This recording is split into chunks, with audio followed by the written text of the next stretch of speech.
Pour évaluer la pertinence d'une liaison entre deux bassins de vie, il est absolument nécessaire de sortir de la seule logique capacitaire. Certes, elle est absolument indispensable pour dimensionner et les infrastructures et le matériel.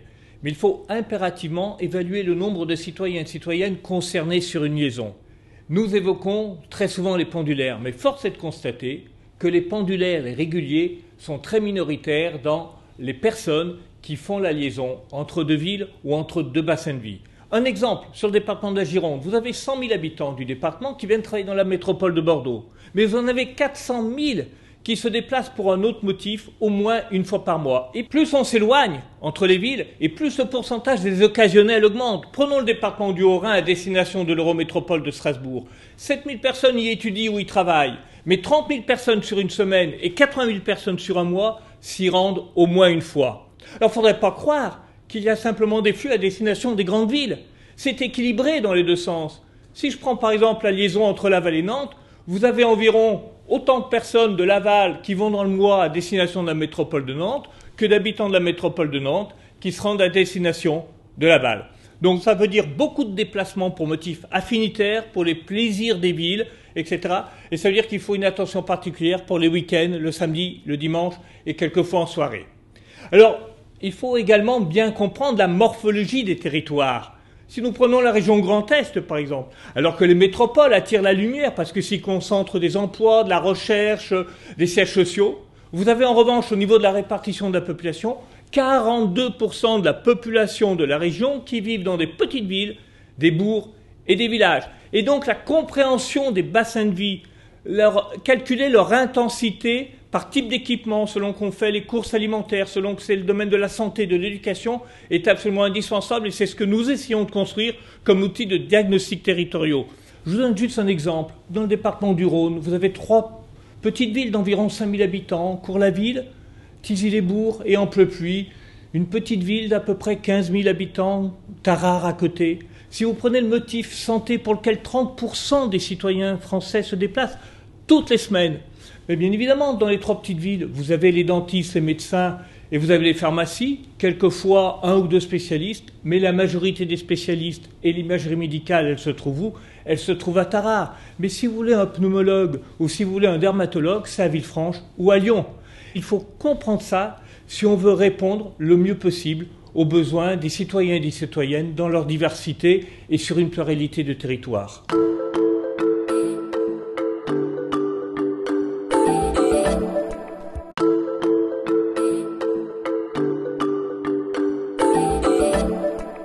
Pour évaluer la pertinence d'une liaison entre deux bassins de vie, il est absolument nécessaire de sortir de la seule logique capacitaire. Certes, elle est absolument indispensable pour dimensionner et les infrastructures et le matériel.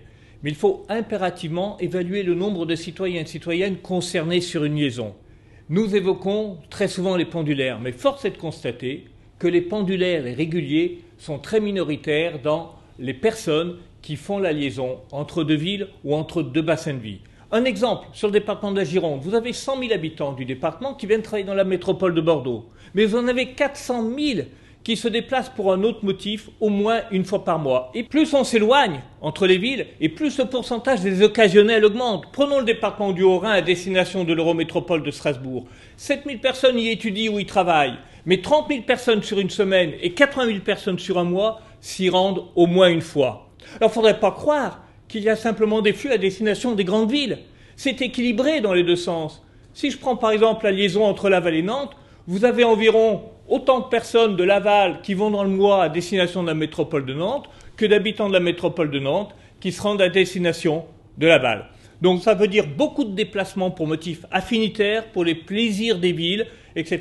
Et ça veut dire qu'il faut une attention particulière pour les week-ends, le samedi, le dimanche et quelquefois en soirée. Alors, il faut également bien comprendre la morphologie des territoires. Si nous prenons la région Grand Est, par exemple, alors que les métropoles attirent la lumière parce que s'y concentrent des emplois, de la recherche, des sièges sociaux, vous avez en revanche au niveau de la répartition de la population, 42% de la population de la région qui vivent dans des petites villes, des bourgs et des villages. Et donc la compréhension des bassins de vie, calculer leur intensité par type d'équipement, selon qu'on fait les courses alimentaires, selon que c'est le domaine de la santé, de l'éducation, est absolument indispensable et c'est ce que nous essayons de construire comme outil de diagnostic territoriaux. Je vous donne juste un exemple. Dans le département du Rhône, vous avez 3 petites villes d'environ 5000 habitants, Cours-la-Ville, Thizy-les-Bourgs et Amplepuis, une petite ville d'à peu près 15 000 habitants, Tarare à côté. Si vous prenez le motif santé pour lequel 30% des citoyens français se déplacent toutes les semaines, mais bien évidemment, dans les 3 petites villes, vous avez les dentistes, les médecins et vous avez les pharmacies, quelquefois 1 ou 2 spécialistes, mais la majorité des spécialistes et l'imagerie médicale, elle se trouve où? Elle se trouve à Tarare. Mais si vous voulez un pneumologue ou si vous voulez un dermatologue, c'est à Villefranche ou à Lyon. Il faut comprendre ça si on veut répondre le mieux possible aux besoins des citoyens et des citoyennes dans leur diversité et sur une pluralité de territoires.